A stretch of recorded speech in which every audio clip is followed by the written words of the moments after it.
how to insert and customize a timeline in Microsoft Word. First, open your Word document and go to the Insert tab. In the Illustration section, click Smart Art. In the Smart Art window, select Process from the left side. Here, you'll find different timeline designs, including Basic Process and Circle Accent Timeline. For this example, select Basic Process and click OK. Word will insert the timeline into your document. You can resize it by dragging the handles around the Smart Art.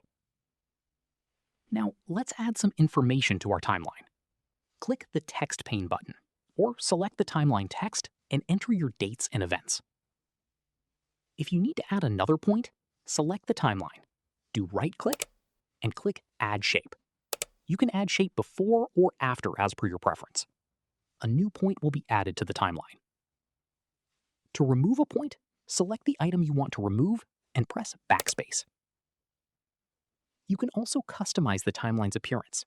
Select the item and click Right, then select Fill, and choose the color combination you prefer. If you want to make the timeline points larger, select the points and go to the Format tab. In the Shape section, use larger or smaller to adjust their size. And that's how you can insert and customize a timeline in Microsoft Word. If you found this tutorial helpful, don't forget to like this video, subscribe to the channel, and follow for more Microsoft tips, tutorials, and the latest tech updates. Thanks for watching.